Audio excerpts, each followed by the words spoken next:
చిన్నటి నుండి నేను ఇట్టే ఉన్నా సార్. నేను చూసినట్టు వింటే ఇట్టే ఉన్నా. ఇయ్యప్పలోనే ఉన్నా నేను. ఇయ్యప్పే నన్ను సాగుతాను సార్. ఆయన చూడబోదు నేను బతకలేను అంతే.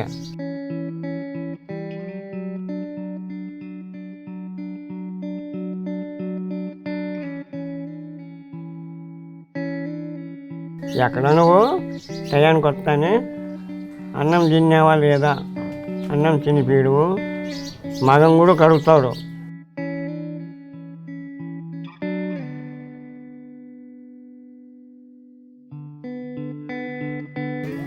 తమ్ముడి చిన్నప్పుడు మీటింగ్ ఇస్తూ ఉండేవాడు సార్. ఇంకా ఆడికి పోయినా ఎత్తకపోవాల్సిందే, మళ్ళీ ఎత్తకాల్సిందే. అన్నం తినిపిల్ల, నీళ్ళు పోయాలా, పండేయాలా, లేవలెత్తాలా, అన్నీ తెలిసిందే. ఇస్తాం సార్. నేను లేకపోతే అప్పుడు ఎవరు చూస్తారు? ఎవరు చూడరు. ఈ పట్టు సార్ ఏ చెప్పినా ఏమన్నా అయిందంటే నా చెప్పలు కుక్కలలో ఇది ఏమైనా ట్రబుల్ అయితే, ఒకవేళ నేనే ట్రబుల్ అయితే ఆయన బాగుపడతాడు.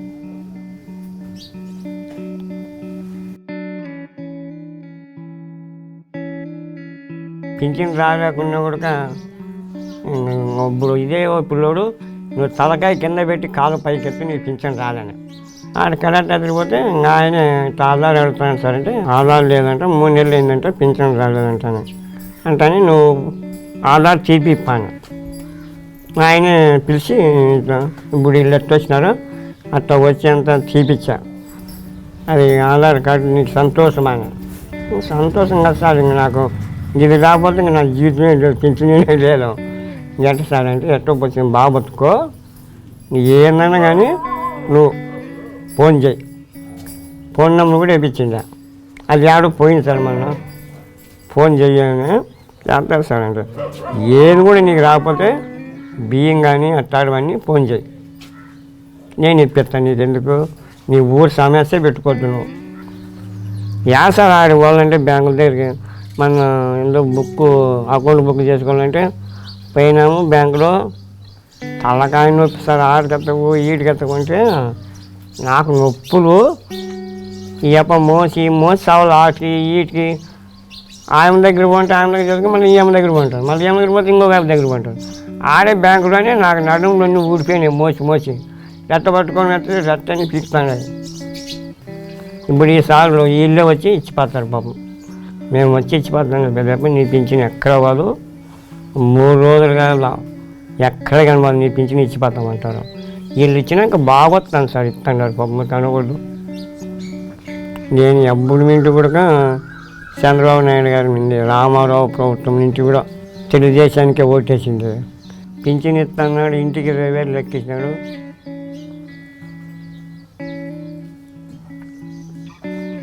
ఎవరు ఆదరించితే వాళ్ళే కదా సార్ ఇష్టం, అంతే కదా. మనకేం పడింది, షైనింగ్ తీపించుకొచ్చుకుంటాం నెలకు ఒక టూర్కి అంతే. పాతాము వాళ్ళు తీపిస్తారు, వాళ్ళు 10 డబ్బులు ఇచ్చినా తీసుకుంటారు. 10 డబ్బులు రాకుండా మన పాప కుంటకేమి మాకేమి ఇవ్వద్దు కానీ అంటారు పాపం. ఇప్పుడు ఉండరు వాళ్ళు, బాగా డబ్బులు కూడా అనుకోరు పాపం. కుంటప్ప నీకు ఫ్రీ ఇస్తాము అంటారు. పింఛన్ వస్తుంటే వాళ్ళకి ఇచ్చేస్తాం, పావులో కూడా ముట్టుకోను.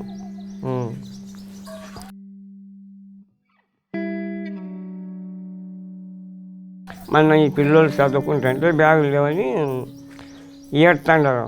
మన బత్తలపల్లి పోయి పోతే మన పింఛన్ దగ్గర 500 పెట్టి ఈడైతే ఈడు చదువుకుంటే వాడు పెద్దోడు. ఏదో మనం చదివేది 1వ తరగతి 2వ తరగతి, నాకు యాండర్ బ్యాగే కావాలంటాడు వాడు. బాగా గొప్పవాడు. యాండర్ బ్యాగ్ కావాలంటే 2 ఇద్దరు కలిసి 500, 50 రూపాయల పెన్నులు అన్నీ తీసిచ్చి తోలుకొని వచ్చిన ఆటోలో. బాగా సంతోషంగా ఉన్నాం సార్.